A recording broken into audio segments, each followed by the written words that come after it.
Salam əziz müəllimlər, hər vaxtınız xeyirli olsun. Mən Mürsalova Gülnarə, FES Akademinin kurikulum müəllimi.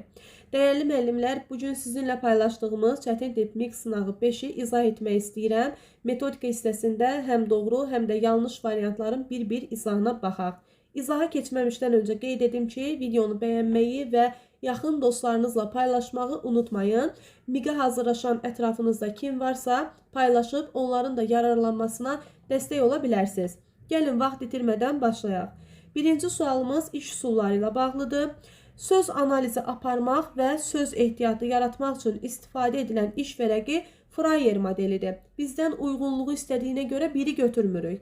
Mövcud olan bilikləri aktivləşdirmək üçün istifadə olunur klaster, amma yanlış yazılır, ona görə götürmürük.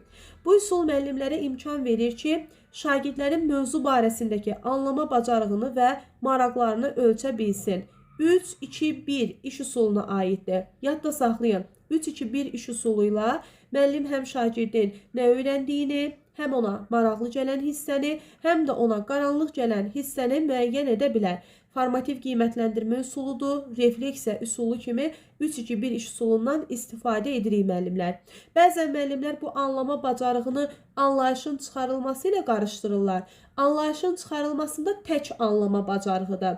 Amma anlama bacarığı üstəgə maraq varsa burada artıq 3-2-1 üsulunu axtarmalısınız. Sual-cavaba əsaslanan bu üsulda suala verilmiş cavabdan yeni bir sual çıxmalıdır. Sokrat dialoquna aiddir. Bəli, bu da doğrudur. Əziz müəllimlər, yadda saxlayın ki, Sokrat dialoqu elə bir iş üsuludur ki, burada müzakirə üçün çoxlu mətn lazımdır. Belə deyək də, elə bir problemli situasiya olmalıdır ki, orada suallar çox olsun. Yəni, bir məsələ yox. Bir neçə məsələ ətrafında müzakirə getsin. Müzakirə texnikasından istifadə edirik. Sokrat dialoqunda qrupla aparılır. Bəzən uzun müddət çəkərsə, vaxt çox apararsa, lakonik ifadələrdən də istifadə etmək olar Sokrat dialoqunda. Deməli, bizim variantımız olacaq 3 və 4. Y variantı. Davam edirəm, ikinci suala baxaq. Riyaziyyat dərsində müəllim şagirdlərə fəza fiqurlarını keçdikdən sonra şagirdlər yaşadıkları ərazidə binaların formaları ilə fəza fiqurları arasında oxşarlıqları araşdırmalı, müxtəlif formaları binaların şəklini çəkməli, onların formaca hansı həndəsi fiqura oxşadığını müəyyən etməlidir. Şəkilləri kəsib yapışdırmaqla səhifələr hazırlamalıdırlar. Deməli, həm də şəkilləri kəsib yapışdıracaqlar və səhifələr hazırlayacaqlar. Söhbət hansı dərsdən gedir? Riyaziyyat dərsindən. Müəllim fəza fiqurlarını keçir. Fəza fiqurlarında yaşadığın ərazidə hansı binalar var? Müəyyən et tapşırığı şagirdə verilir. Şagird bu fiqurlar arasında oxşar fərqli cəhəti araşdırmalıdır. Hətta müxtəlif formalı binanın şəklini çəkməlidir. Artıq burada təsviri sənət dərsinə inteqrasiya etmiş oldu. Daha sonra şagird bu çəkdiyi şəkilləri kəsib yapışdırmalıdır. Yəni burada da artıq texnologiya dərsinə inteqrasiya etmiş oldu. Deməli burada 3 fənnimiz var bizim. Riyaziyyat, təsviri sənət və texnologiya. Fənlər arası inteqrasiyadır. Bəzən müəllimlər burada deyir ki, niyə fən daxil olmur? Çünki riyaziyyatın heç bir məzmun xətti yoxdur burada. Bir məzmun xətti var burada. Fən daxili inteqrasiya olması üçün orada 2 və yaxud da 3 məzmun xəttini biz görməliyik. Amma hal-hazırda başqa məzmun xəttimiz yoxdur. Elə həndəsi fiqurlardan söhbət gedir. Həndəsədən, yəni belə deyək də hesablama, ölçmə, yəni belə məzmun xəttləri olmadığına görə biz tək bunu fənlər arası götürürük. C variantı.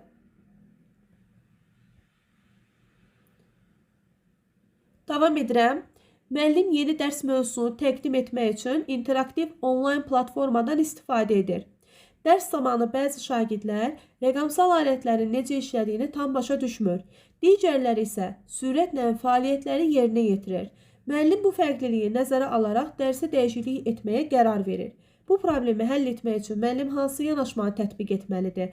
Əziz müəllimlər, istər MİQ olsun, istər sertifikasiya sahəsində hər hansı bir müəllim əgər iştirak edirsə imtahanda, mütləq kurikulumda onlara oxuyub anlama tipli suallar düşə bilər və düşəcək də. Birinci bu tipli suallarda məsələni oxuyun, şərtini başa düşün, sizdən nə istədiyini anlayın. Ondan sonra variantlarda bir-bir başlayın axtarmağa və ən uyğun, ən doğru variantı götürün. Müəllim yeni dərs mövzusunu təqdim etmək üçün interaktiv onlayn platformalardan istifadə edir, amma bəzi şagirdlər rəqəmsal alətlərin necə çalışdığını bilmir. Bəziləri isə fəaliyyəti sürətli yerinə yetirir. Müəllim də fərqlilik etmək istəyir. Yəni bu diferensiallığı nəzərə almaq istəyir. Gəlin baxaq. Şagirdlərin texnologiyadan istifadəçi fərqlərinə görə onlarla rəqəmsal fəaliyyəti davam etdirir, digərləri isə ənənəvi qaydaya keçir. Yəni müəllim texnologiyadan başı çıxan uşaqlarla davam eləyir, digər uşaqlar ənənəvi təlimdə necədir? Elə qalır, doğru addım deyil. Bütün şagirdlər üçün plan tərtib edirəm. Vahid plan deyir. Ona görə bu da doğru deyil. Çünki mən diferensiallığı təmin etmək istəyirəm. Fərqliliyi nəzərə almaq istəyirəmsə, həm potensialı yüksək, həm potensialı orta, həm də aşağı olan şagirdləri nəzərə almalıyam. Şagirdlərin öyrənmə üslublarını nəzərə alaraq vizual, audial və kinestetik fəaliyyətləri birləşdirən diferensiallaşdırılmış təlim planı hazırlayır. Bəli, bizim doğru variantımız C variantıdır. Çünki şagirdlər biz öyrənmənin tərzlərində var ki, şagird müxtəlif üsullarla dərsi qavraya bilər. Yəni həm görüntü olaraq, həm eşidərək, həm oxuyub yazaraq, həm hərəkət şəklində, yəni kinestetik fəaliyyət hərəkətli şagirdlərə aiddir. Və beləcə də müəllim diferensiallaşdırılmış təlim planı tərtib edə bilər. Ona görə də variantımız doğru olaraq C variantı olur. Digər variantda da baxaq. Texnologiya ilə maraqlanan şagirdlərə fəaliyyəti çox verirəm, amma digərlərinə isə texnologiyanı arxa planda qoyaraq vizual material verirəm. Bax, burada səhv olan bunun arxa planda qalmasıdır. Rəqəmsal vasitələrin istifadəsini dayandırıram, mühazirədən istifadə edirəm. Bilirəm ki, müəllimlər, mühazirə tipli dərs müəllim yönümlü yanaşmadadır daha çox. Ona görə də mühazirə tipli dərsdən yayınmaq lazımdır. Yəni, mütləqdir ki, müəllim interaktiv üsullar var da, tək mühazirə yox. Müzakirə olsun, şagirdlərin də fəaliyyətə qoşulduğu bir strateji olsun, onlardan istifadə etməliyəm. Davam edirəm 4-cü sualla. Müəllim sinifdə yeni öyrənmə mövzusuna başlamazdan əvvəlki bilikləri aktivləşdirmək məqsədi ilə açıq suallar verir. Lakin şagirdlərin əksəriyyəti pasiv davranır və cavab verməkdən çəkinir. Müəllim sinifdəki bu durğunluğu müşahidə edərək dərsin əvvəlindəki fəaliyyətini dəyişməyə qərar verir. Müəllimin hansı addımı problemi həll etməkdə effektiv olacaq? Əziz müəllimlər, müəllim yeni mövzuya başlamaq istəyir, amma bir şaquli inteqrasiya edib əvvəlki bilikləri aktivləşdirmək istəyir. Uşaqların bəzisi passivdir və suala cavab verməkdən qorxurlar. Müəllim düşünür ki, mən nə etsəm bu problem aradan qalxar. Cavab verməyən şagirdləri ayrıca sorğuya çəkmək lazımdır. Nəyə görə aktiv olmadıqlarını müəyyən edərəm. Yəni, bu doğru yanaşma deyil müəllimlər. Növbəti dərsdə fərdi fəaliyyət planı tərtib edərəm. Burada məsələ nədir? Məsələ şagirdlərin çəkinməsidir. Şagird nəyə görə çəkinir? Yəqin ki, müəllimin hər hansı bir belə deyək də, konstruktiv olmayan rəyi olsun və yaxud da müəllimin onların səhvlərinə qarşı negativ addımı olsun ki, şagird qorxur, passivdir, ona görə ki, qorxur cavab verməkdən. Dərsin əvvəlində qısa video və maraqlı situasiya təqdim edərəm. Əgər mənim şagirdimdə maraq oyatma ilə bağlı bir problem yaşasaydım, cəlb etməklə bağlı, onda A variantına baxardım. Aktiv iştirak edən şagirdləri mükafatlandırır. Bu da çıxış yolu deyil, ona görə C variantı da səhvdir.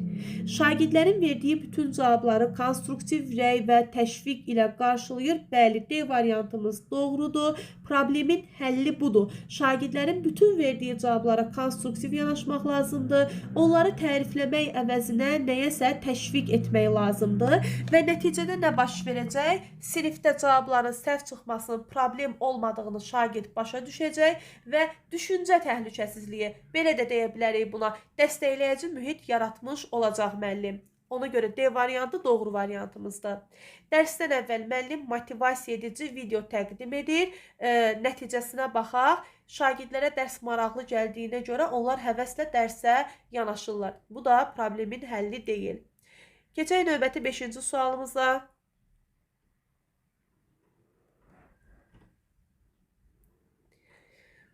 Müəllim şagirdlərdə rəy vermə bacarığını formalaşdırmaq istəyir, amma şagirdlərdən biri digər şagirdə çox neqativ rəy verir, lovğalıq edir. Buna görə də şagirdin özünə inamı azalır. Bu zaman müəllim nə etsə daha effektiv olunmaz deyir. Müəllimlər diqqətli olun, olunmaz deyir. Bütün siniflə əxlaqi dilemma müzakirəsi keçirər, bir insanın fikrini deməsi ilə onun hisslərini qorumaq arasında necə tarazlıq saxlamaq olar? Bəli, bax bu digər şagirdin, o neqativ rəy verən şagirdi düzəldə bilər. A variantı doğrudur. Neqativ rəy verən şagirdlə fərdi söhbət apararam, davranışının nəticəsi barədə onu düşünməyə sövq edərəm. Bəli, biz bunu hansı nəzəriyyədə görürdük? Sosial intizam modelində. B variantı da doğrudur. Şagirdlərin verdiyi rəy nümunələrini dərsdə anonim şəkildə paylaşaram.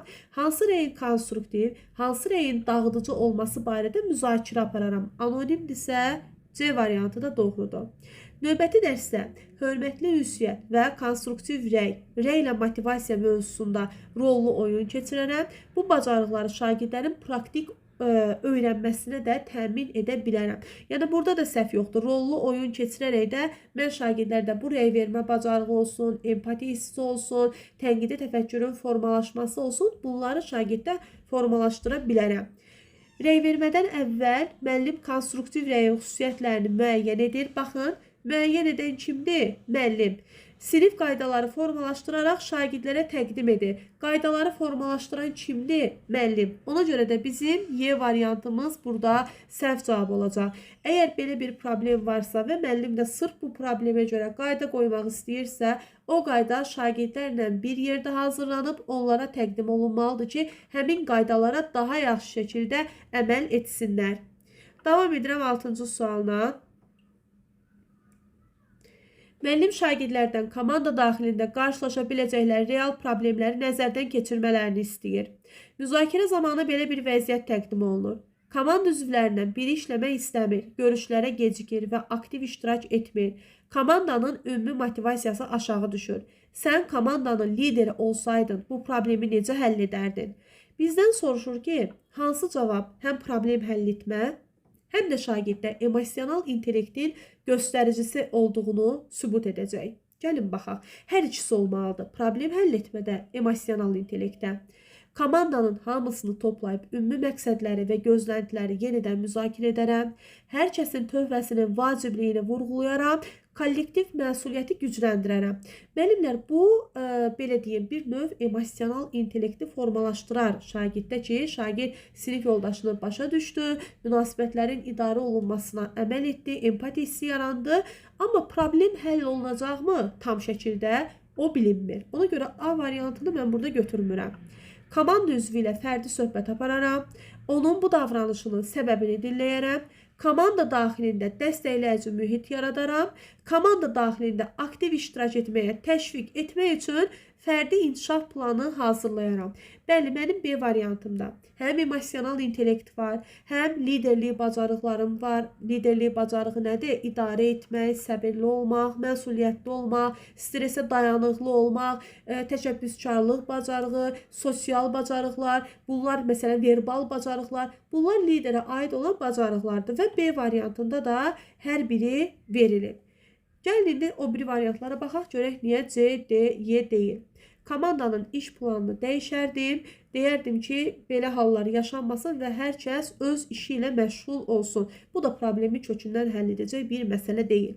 Bu şagirdin fəaliyyətinin zəif olmasını müəllimə bildirərdim ki, onun qiymətini dəyişsin. Problem həll etmə bacarığını məndən soruşursa, mən artıq problemin həllinə belə yanaşa bilmərəm. Yəni bu məsələ gedib müəllimə demək məndə problem həll etmə bacarığının olduğunu göstərməz. Komandada iş bölgüsünə yenidən nəzər salaram. Həmin şagirdə daha az məsuliyyət verərəm ki, qrupun işi pozulmasın. Bu da sənin məsələn əməkdaşlıq bacarığını düzdür, qrupu bəlkə irəli aparar, amma nə əməkdaşlıq bacarığı olar burada, nə yoldaşlıq bacarığı olar burada. Sən sadəcə öz işin alınsın deyə nəsə etmiş olarsan. Amma problem həll etmə bacarığı formalaşarmı? Xeyr, formalaşmaz. 6-da B variantı. 7.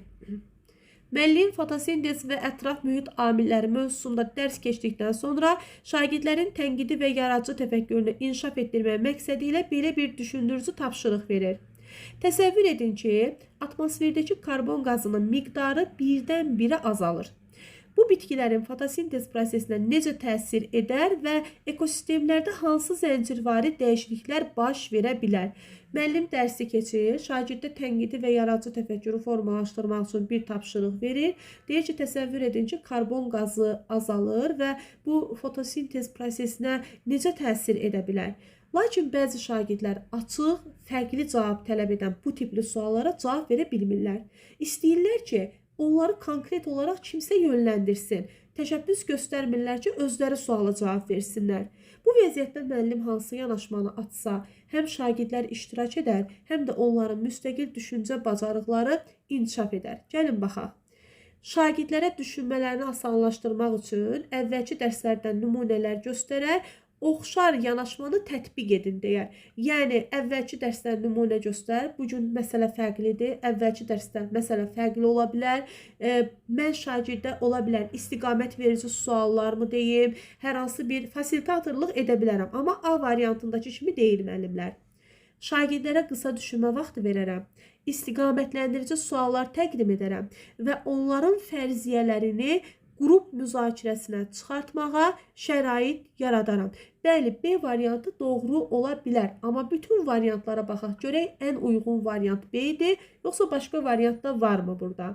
Şagirdləri daha fəal olan yoldaşlarla, cütlərlə işə sövq edərəm. Yəni, cütlərlə işə sövq etmək problemin həlli deyil ki, onlar da, belə deyək, bu şagird təşəbbüs göstərmək istəmir. Şagird geri çəkilir, istəyir ki, konkret olaraq kimsə ona dəstək olsun. Məsələn, belə şagirdləri adətən biz yoldaşı ilə bir yerdə hər hansı bir işə sövq edəndə, yenə də şagirdin biri çalışır, amma biri qıraqda qalır. Qeyri-müəyyənlik yaşayan şagirdlər üçün sadələşdirilmiş versiya hazırlayaram. Bu da doğru addım deyil. Açıq sualdırsa, o açıq suala yavaş-yavaş mən bütün sinifi deməli sövq etməliyəm ki, təşəbbüs göstərsinlər. Onlar da həmin açıq suallara cavab versinlər. Onların tərəddüd etdiyini görüb, müəllim cavabı özü izah edər və vaxt itkisinin qarşısını alaram. Təbii ki, şagirdin istər cavab vermədiyi sual olsun, istər səhv cavab verdiyi sual olsun, fərqi yoxdur. Müəllim biraz arxa planda qalmalıdır. Nə mənada? Yəni, dərhal özüm cavab verə bilmərəm, dərhal özüm izah edə bilmərəm. Şagirdi yönləndirməliyəm, ona doğru fasilitatorluq etməliyəm. Məsələn, B variantı uyğundur. İstiqamətləndirici suallar verərəm, fərziyyələrini də qrup müzakirəsinə çıxardaram ki, daha da şagirdlər aktiv olsunlar. 8. Verilmiş atalar sözlərini real həyati situasiyalarda istifadə edin və mənalarını açıqlayın. Atalar sözüdür, hər hansı bir real hadisə ilə bağlayın və izah edin. Hansına aiddir bu? Anlamaq. Nəyə görə biz burada anlamaq mərhələsini götürürük? Şagird atalar sözünü başa düşür və o başa düşdüyü atalar sözün realda hər hansı bir hadisə ilə əlaqələndirə bilir. Səbəb-nəticə əlaqəsi mi, ümumiləşdirmə mi? Yəni, bunları bacaran şagird artıq anlamaq mərhələsindədir müəllimlər. Ona görə biz 8-də A-nı götürürük. Bəzi müəllimlər təhlil etmək mərhələsi götürürlər, amma bu doğru deyil. Məsələn, verilmiş atalar sözünün məsələn, belə deyək də, bir mətn oxuyursan, deyirsən ki, mətndə hansı fikir verilmiş atalar sözü ilə uyğunluq təşkil edər? Bu başqa məsələ. Bu olar təhlil etmək mərhələsi. Çünki sən mətni təhlil edirsən, həmin fikri oradan tapmalısan və atalar sözü ilə qarşılaşdırmalısan, görməlisən ki, bunlar bir-birinə uyğundur. Burada isə sadəcə real həyatla bağlayırsan, mənasını açıqlayırsan. Davam edirəm növbəti sualla. Dərsdə şagirdlərə mürəkkəb bir riyazi məsələ verilir. İlkin həll cəhdi uğursuz olur və çox əsəbləşir. Lakin əli başqa cür davranır. O, ilk cəhdə uğursuzluğa baxmayaraq öz emosiyalarını idarə edir, təşvişə düşmür, məsələni addım-addım təhlil edir. Əvvəlki oxuduğu qaydaları, nümunələri yada salır, fərqli hər yollarını sınaqdan keçirdir. Əlavə olaraq, əli hansısa səhvlərini qeyd edərək öz prosesini qiymətləndirir, lazım gəldikdə də yanaşmasını dəyişir. Şagird haqqında hansı fikri söyləmək olar? Gəlin ilk başdan baxaq. Mürəkkəb bir məsələdir. ilk cəhdə hamı qapalı düşüncə tərzinə keçdiyi halda əli açıq düşüncə tərzində qalır. Həvəsdən düşmür, uğursuzluğu onu motivasiyadan salmır, addım-addımba ardıcıl şəkildə, ardıcıl düşünərək məsələni həll edir. Deməli, əli metakognitiv bacarıqlarından istifadə etmiş olur burada. A variantına baxaq. Verilmiş situasiyada şagirdin özünü qiymətləndirmə bacarığının yüksək inkişaf etdiyini deyə bilərik. Əslində, əli oxuduğunu addım-addım təhlil edir, yəni bir monitoring edir burada. Özünü qiymətləndirmə, sonra daha belə deyək də, əvvəlki qaydaları, nümunələri yada salır, fərqli həll yollarını sınaqdan keçirdir, prosesini qiymətləndirir. Yəni, özünü qiymətləndirmə var burada, amma informasiya savadlığı yoxdur. İnformasiya savadlığı informasiyanı toplamaq deməkdir. Şagirdin davranışından onda şəxsi və sosial məsuliyyət səriştəsinin yüksək səviyyədə olduğunu deyə bilərik. Bu da doğru variant deyil. Şagirdin davranışından metakognitiv bacarıqlarının və əməkdaşlıq səriştəsinin inkişaf etdiyini deyə bilərik. Metakognitiv bacarıq deyə bilərik, amma əməkdaşlıq situasiyamızda yox idi müəllimlər. Ona görə C variantında üstündən xətt çəkirəm. Şagirdin davranışından emosional sabitlik nümayiş etdirdiyini və özünü tənzimləmə bacarığının yüksək olduğunu deyə bilərik. Emosional sabitliyi var, bəli, yəni bu mərhələdə əlidə özünü qiymətləndirmə də var, özünü monitoring də var, özünü tənzimləmə bacarığı da var və bunların hər biri metakognitiv bacarıqlar adlanır. Ona görə D variantı doğru variantımızdır. Verilmiş situasiyada şagirdin vaxtı düzgün idarə etməyə bacarığının olduğunu deyə bilərik. Vaxtdan səmərəli istifadə etmək də bizim situasiyamızda yox idi müəllimlər. Davam edirəm 10-cu sualla. Sinifdə layihə təqdimatı zamanı Ayxan öz komandasının təqdimatını təqdim edir. Lakin təqdimat bitdikdən sonra müəllim bir neçə səhv məqamı qeyd edir. Ayxan dərhal müdafiəyə keçir. Üz mimikaları dəyişir, tənqidi qəbul etməkdən çəkinir. Sinif yoldaşlarından biri nəsə əlavə etmək istədikdə də onu sərt şəkildə susturur. Şagirddə emosional zəkanın hansı komponentinin formalaşmasına ehtiyac var? Təbii ki, burada da bir çox müəllim özünü idarə etmə və münasibətlərin idarə olunması iki variantın arasında qalıblar. Bəzi müəllimlər özünü idarə etmə, bəzi müəllimlər münasibətlərin idarə olunması götürüblər. Əziz müəllimlər, cavabımız münasibətlərin idarə olunması. Nəyə görə? Biz bilirik ki, münasibətlərin idarə olunmasında bir qrup işi zamanı əgər sən konfliktləri uğurla həll edə bilirsənsə, yoldaşlarınla doğru düzgün sənin verbal bacarıqların var, ünsiyyət qura bilirsənsə, hər hansı bir addımı düşünərək, təhlil edərək, qarşı tərəfi də əzmədən, belə deyək də, həyata keçirdə bilirsənsə, bu münasibətlərin idarə olunmasıdır. Əgər bizə desəydi ki, Ayxan, belə deyək də, məyus olur və Ayxan geri çəkilir, o zaman deyərdim ki, Ayxanda özünü idarə etməni formalaşdır. Amma Ayxan müdafiəyə keçir, yəni düzgün olmayan bir verbal bacarıq var burada. Müdafiəyə keçir, öz fikirlərini yoldaşlarına və müəlliminə səhv şəkildə çatdırmaq istəyir. Davam edirəm növbəti 11-ci sualla. Müəllim sinifdə yeni innovativ tədris metodunu tətbiq edir. Bu metod tələb edir ki, şagirdlər evdə daha çox yaradıcı layihələr üzərində işləsinlər və vaxtlarını müstəqil şəkildə idarə etsinlər. Lakin bir valideyn müəllimə müraciət edərək bildirir ki, övladı əlavə işlərin çoxluğundan yorulur, stres yaşayır və digər dərslərə vaxt ayıra bilmir. Valideyn həmçinin əlavə tapşırıqların uşağın sosial fəaliyyətinə və psixoloji durumuna da mənfi təsir etdiyini vurğuluyur. Müəllim bu vəziyyətdə necə davranmalıdır ki, həm valideynlə konstruktiv ünsiyyət qursun, həm də öz pedaqoji məqsədini həyata keçirdə bilsin. Deməli, problem nədir? Problem odur ki, müəllim yeni üsullardan istifadə edir, layihələr üzərində uşaqlar işləsin, amma valideyn gəlib müəllimə deyir ki, mənim övladım stres yaşayır, əlavə tapşırıq çox verirsiniz uşağa. Və bu da onun sosial fəaliyyətinə, psixoloji durumuna mənfi təsir edir. Gəlin baxaq. Valideynin narahatlığını dinləyərəm, uşağın fərdi xüsusiyyətlərini nəzərə alaraq əlavə dəstək və vaxt idarə etmə strategiyaları barədə valideynə məlumat verərəm. Əgər ehtiyac yaransa, fərdiləşdirilməsi üçün valideynlə əməkdaşlıq da edərəm. Tapşırıqların fərdiləşdirilməsi nə deməkdir? Yəni, uşağa yaxından kömək etmək üçün dəstək olaram. A variantı doğrudur, amma yenə də bütün variantlara baxın imtahanda. Əlavə tapşırıqlar müasir təhsilin zərurətidir. Valideynin narahatlığı subyektivdir. Uşağın müvəffəqiyyəti üçün müəllim qərarının düzgün olduğu əsasdır. Əslində düzdür. Müəllim haqlıdır. Amma bizdə məsələ nədir? Valideynlə ünsiyyət qurmalısan həmçinin. Burada valideynlə ünsiyyət yoxdur. Yəni sənin haqlısan, sənin qərarların əsaslandırılmadı. Valideyni məktəb psixoloquna yönləndirərəm ki, bu məsələnin peşəkar tərəfindən qiymətləndirilməsini tələb edər, öz işində dəyişiklik etməz müəllim. Yəni valideyni psixoloqa göndərərəm, işimdə də dəyişiklik etmərəm. Bu da səhvdir. Valideynə bildirərəm ki, əlavə tapşırıqların azaldılması sinifdə digər şagirdlərin nailiyyətinə mənfi təsir göstərər. Bunun üçün də sinif qaydaları mövcuddur. Təbii ki, bu da doğru addım, doğru yanaşma deyil. Mən həmin tapşırığı A variantında deyildiyi kimi nə qədər şagirdə uğur gətirə biləcəyi və yaxud da mənim o innovativ layihələrimin şagirddə hansı bacarıqları formalaşdırdığını valideynə desəm, hər bir valideyn təbii ki, müəllimlə razılaşa bilər.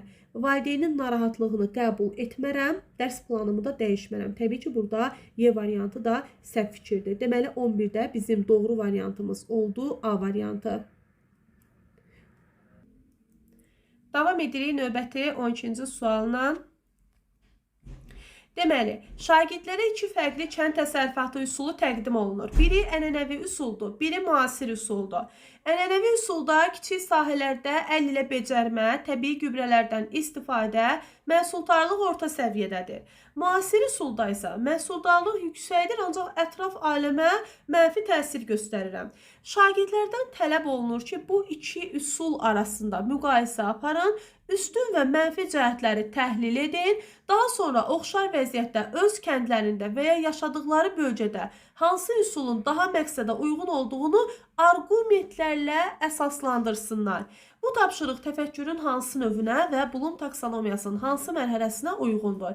Təbii ki, siz situasiyaya baxanda tapşırıqdan göründüyü kimi, əgər iki məsələ arasında bir ənənəvi üsul var, bir müasir üsul. Bunların fərqlərini müəyyən etməliyəm. Hansının təsiri daha çoxdur, hansı daha xeyirlidir, hansı daha məqsədə uyğundur. Bunu mən seçirəmsə, burada nə olacaq? Təhlil mərhələsi. Bəs nəyə görə biz məntiqi təfəkkür yox, tənqidi təfəkkür götürürük? Çünki sən araşdırırsan, araşdırmalarına əsasən indi arqumentlərini irəli sürürsən. Düzdür, burada sənin öz arqumentin yoxdur. Amma yenə də topladığın məlumatlara görə sən fikri toplamısan, indi arqument gətirə bilirsən ki, mən nəyə görə ənənəvi üsulu seçmişəm və yaxud da nəyə görə mən müasir üsulu götürmüşəm. Ona görə burada tənqidi təfəkkür və təhlil etmək mərhələsidir. Davam edirəm növbəti sualla, 13-cü suala gəlin baxaq. Cədvələ əsasən uyğunsuzluğu müəyyən edin.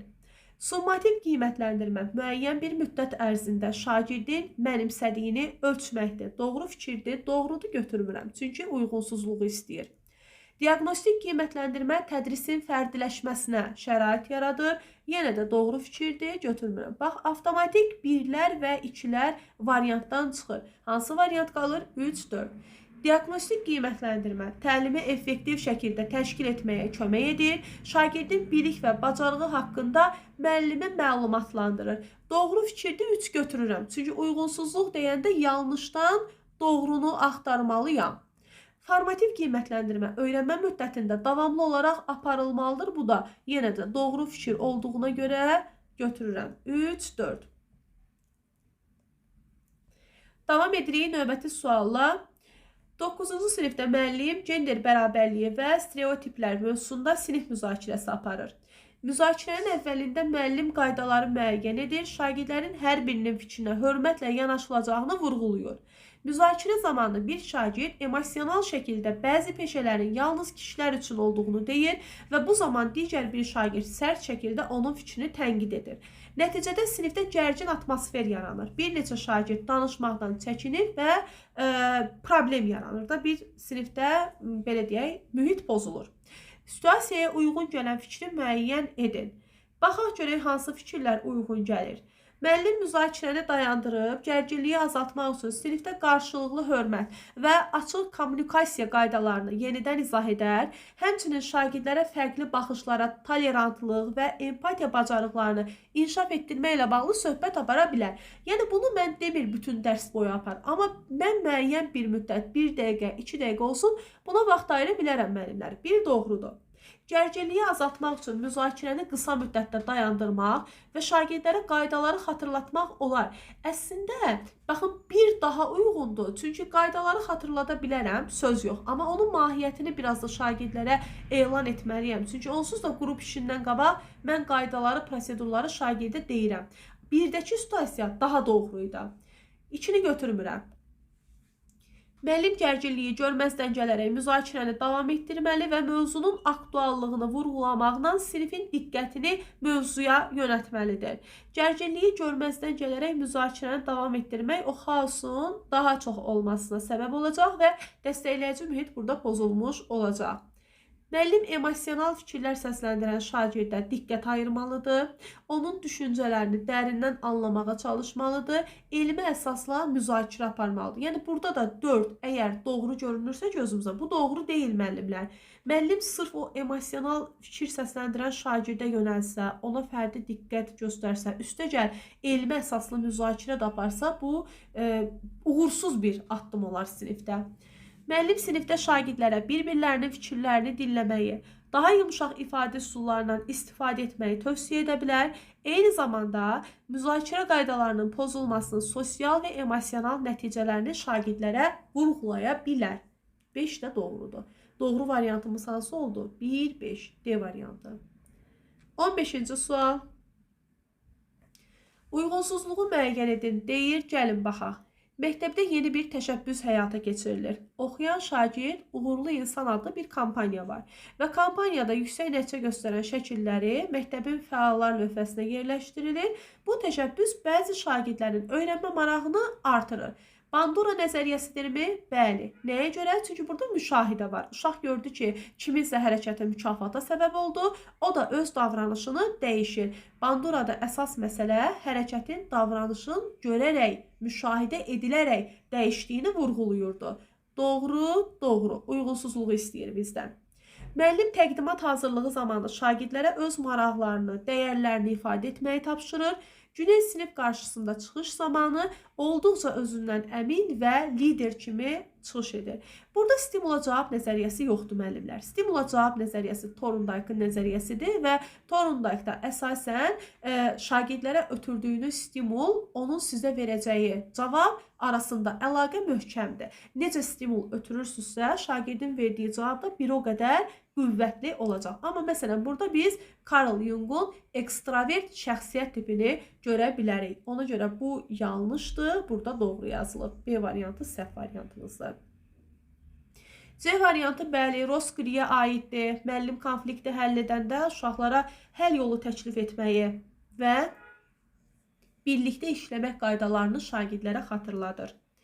D variantı Gleiserə aiddir. Müəllim şagirdlərə seçim imkanı verir, məsuliyyəti şagirdin üzərinə yüklüyür ki, özü qərar versin, özü seçim etsin, davranış elə daha yaxşı formada dəyişə bilər. Doğrudur, bu da doğrudur. Müəllim tapşırıqlarını yerinə yetirməyən və dərsdə qayda pozan şagirdlərə tənəffüsə buraxmır. Bu operant şərtlənməyə aiddir, amma qabağında elə yanlış yazılıb. Yəni bu da yanlışdır, bu da yanlışdır. Uyğunsuzluq pozulmayıb burada. Hansı variantımız oldu burada? B variantı. Davam edirəm. Əziz müəllimlər, videonu bəyənməyi və paylaşmağı unutmayın. Siz bizə beləcə dəstək olmuş olarsınız və daha çox videolarla tanış olma şansınız olacaq. Nə qədər çox bəyənmə, nə qədər çox gözəl rəylər gəlsə, biz də o qədər həvəsə düşüb daha çox test hazırlayırıq müəllimlər. 17-ci sualdan davam edirəm. Aydın müəllim sinifdə sosial məsuliyyət və ictimai davranış mövzusunu tədris edir. Dərsdə şagirdlərə belə bir tapşırıq verir. Məktəbin yaxınlığında bir park salınacaq. Sizdən parkın istifadəsi ilə bağlı ictimai davranış qaydaları hazırlamaq, nəzarət mexanizmi düşünmək və ictimai plakat tərtib etmək tələb olunur. Təkliflərinizi qrup şəklində təqdim edin və sinifdə müdafiə edin. İndi deyir ki, müəllimin verdiyi bu tapşırıq şagirdlərdə hansı səriştəni formalaşdıracaq? Gəlin baxaq.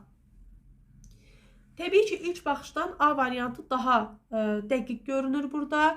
Burada düzdür, yaradıcı təfəkkür var. Amma şəxsiyyət yönümlülükdən daha çox burada, məsələn, şagirdin 21-ci əsr bacarıqları, həm yaradıcı təfəkkür var burada, həm müzakirə olunacaq, tənqidi təfəkkür var burada. Bu bir növ müəllimlər şagirdin elə bil ki, 21-ci əsr bacarıqlarının inkişafına yönəlik bir tapşırıqdır. Ona görə mən şəxsiyyət yönümlülüyü burada götürə bilmərəm. Amma Y variantını götürə bilərəmmi?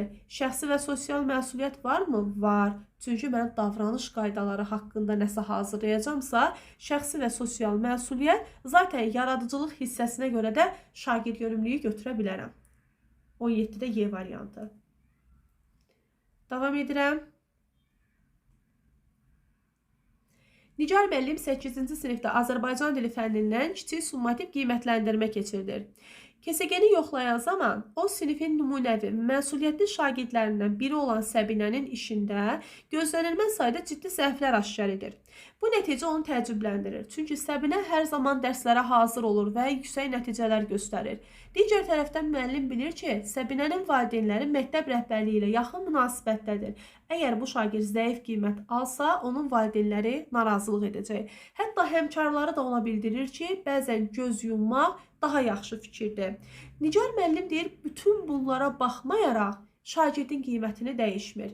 Müəllim hansı etik davranış qaydasını həyata keçirdir? Təbii ki, qərəzsizlik. Nəyə görə qərəzsizlik? Müəllim öz peşə fəaliyyətini həyata keçirdən zaman uşaqlar arasında ayrı seçkiliyə yol verməməlidir. Dinindən, irqindən, etnik mənsubiyyətindən və s. asılı olmayaraq bütün uşaqlar müəllim üçün eyni yanaşmada olmalıdır. Yəni mənim onlara baxışım, belə deyək, ayrı seçkilik mənasında olmamalıdır. Öz peşə fəaliyyətimi yerinə yetirən zaman da kimsə mənə müdaxilə etməməlidir. Əgər icazə verirəmsə kimsə mənə müdaxilə etsin, qərəzsizlik prinsipini pozmuş oluram müəllimlər. Növbəti 19-cu suala. Deməli, müəllim Molla Nəsrəddin əsərinin satira və ironiya elementlərini tədris edir. Dərsin əvvəlində müəllim əsərin yazıldığı ictimai-siyasi konteksti açıqlayır. Şagirdlərdən əsərin mövzusunun niyə bu dövrdə aktual olduğunu təhlil etmələrini istəyir. Müzakirə hissəsində şagirdlərin bir qrupu, bir hissəsi deyir ki, ironiya çox vaxt yumor vasitəsilə ciddi tənqid aparmaq üçün istifadə olunur. Amma başqa bir qrup şagirdlər deyir ki, yox, bu sosial problemlərə fərqli prizmadan yanaşmaqda mühüm rol oynayır. Müzakirə zamanı fərqli fikirlərin səslənməsi səs-küyə səbəb olur. Müəllimin hansı addımı problemi həll etməkdə effektiv olacaq? Gəlin baxaq. Müəllim müzakirə qaydalarını şagirdlərə yenidən xatırladaraq, növbə ilə danışmaq qaydasını tətbiq edə bilər.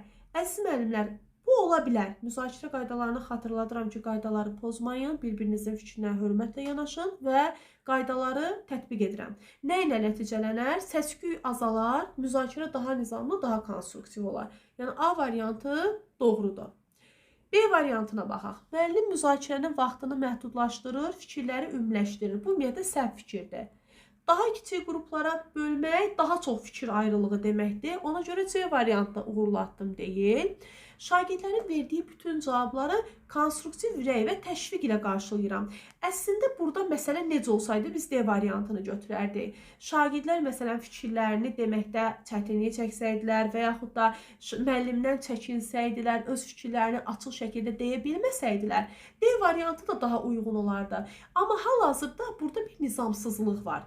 Nizamsızlığın da qarşısını mən necə ala bilərəm? Ya qayda, prosedur, gözləntiləri şagirdlərin diqqətinə çatdırıram və beləliklə problemimi həll etmiş oluram. 20-yə baxaq. Təlim modelləri ilə bağlı hansı fikirlər yanlışdır?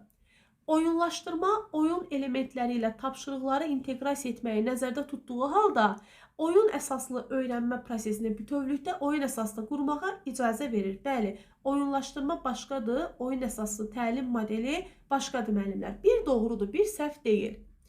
Layihə əsaslı öyrənmənin bütün fənlərdə həyata keçirilməsi mümkün olmadığından onun istifadə sahəsi məhduddur. Əslində bu səhv fikirdir. Hər fəndə həyata keçirilə bilər. İkini götürürəm. Birbaşa təlimin təşkili zamanı diqqət edilməli əsas məsələlərdən biri şagirdlərin əldə etdikləri məlumatları yanlış anlama ehtimalını aşağı endirmək, təlimin effektivliyini yüksəltməkdir. Üçü də götürmürəm, doğru fikirdir. Sorğu və araşdırma əsaslı təlim modelindən istifadə müəllimlərə şagirdlərin inkişafını tam olaraq müşahidə etməyə imkan vermir, əksinə imkan verir olmalıydı. 2 və 4 bizim yanlış variantımızdır. Deməli, cavab oldu D variantı. Belə əziz müəllimlər, testimizin sonuna gəldik. Zəhmət olmasa, hər bir müəllimdən xahiş edirəm ki, videonu bəyənib, paylaşmağı, sonda gözəl rəylərinizi yazmağı unutmayın. Əgər belə sınavlardan yararlanmaq istəyirsinizsə, bizim ödənişli və ödənişsiz WhatsApp qruplarımız var. Həmin qruplara abunə olaraq sınavlardan, yeniliklərdən xəbərdar ola bilərsiniz. 29 iyun İnşallah MİQ müəllimləri ilə bizim böyük bir canlımız olacaq. Möhtəşəm bir canlıdır. MİQ imtahanına getmək üçün hazırlaşan və yaxud da kurikulumu ən yüksək nəticələrlə başa vurmaq istəyən bütün müəllimləri həmin canlımıza dəvət edirəm. Onun üçün kanala abunə olun, bildirişləri aktiv saxlayın. Sağ olun müəllimlər, görüşərik.